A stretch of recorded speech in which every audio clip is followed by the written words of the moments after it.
Hello Year 3, Miss Davis here. I hope you all had a lovely break and lots of nice things if you celebrate Christmas. So today I am going to be reading you a story and then I'm going to ask you a few questions afterwards to see if you've been listening. So the story I chose today is The Snail and the Whale, one of my favourites, and I hear that some of you have read this before. So let's start, shall we? The Snail and the Whale by Donaldson. This is a tale of a tiny snail and a great big grey-blue humpback whale. This is a rock as black as soot, and this is a snail with an itchy foot. The sea snail slithered all over the rock and gazed at the sea and the ships in the dock. And as she gazed, she sniffed and sighed, "The sea is deep and the world is wide. How I long to sail," said the tiny snail. These are the other snails in the flock, who are stuck tight to the smooth black rock, and said to the snail with the itchy foot, "Be quiet, don't wriggle, sit still, stay put." But the tiny sea snail sighed and sniffed, then cried, "I've got it, I'll hitch a lift." This is the trail of the tiny snail, a silvery trail that looped and curled and said, "Lift wanted around the world." This is the whale who came one night, when the tide was high and the stars were bright. A humpback whale, immensely long, who sang to the snail a wonderful song of shimmering ice and coral caves and shooting stars and enormous waves. And this is the tale of the humpback whale. He held it out of the starlit sea and said to the snail, "Come sail with me."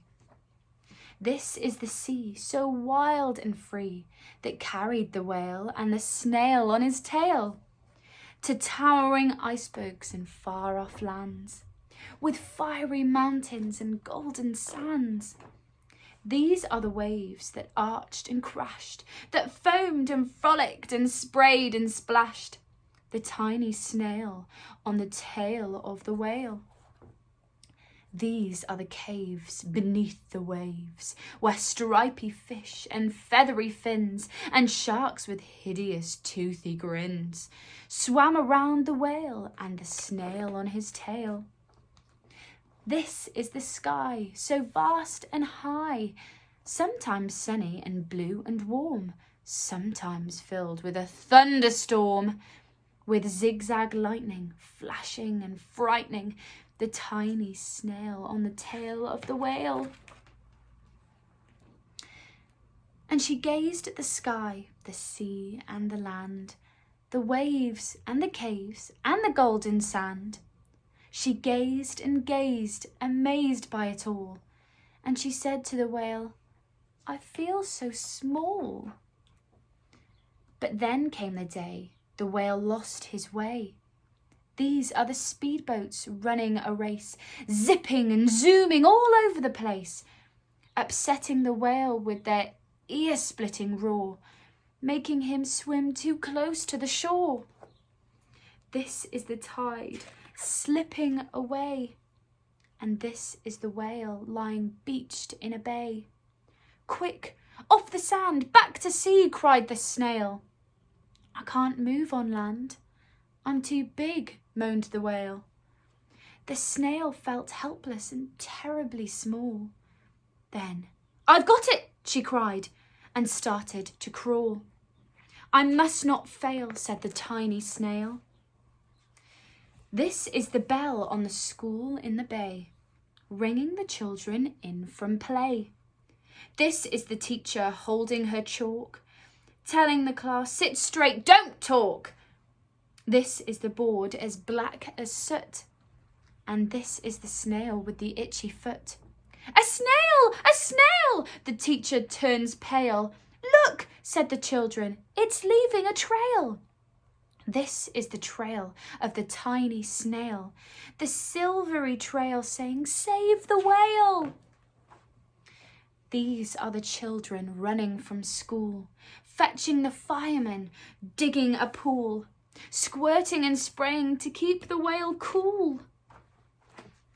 This is the tide coming into the bay, and these are the villagers shouting, "Hooray!" as the whale and the snail travel safely away. Back to the dock and the flock on the rock, who said, "How time's flown, and haven't you grown?"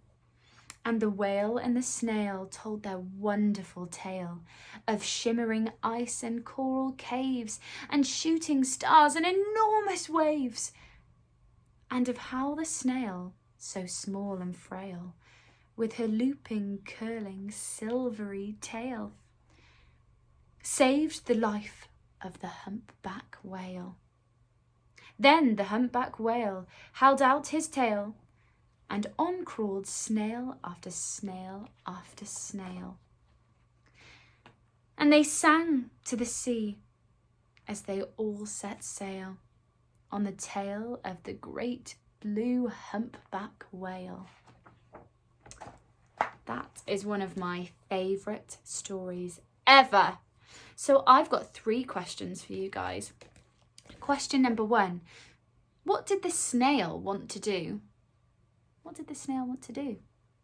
Question number 2, what happened to the whale? What bad thing happened to the whale? And the last question, what was your favourite bit of the story? Was it somewhere that they travelled? Was it something that they saw? Or was it something that happened? Let me know. Goodbye, Year 3. Bye. I can't wait to see all your answers.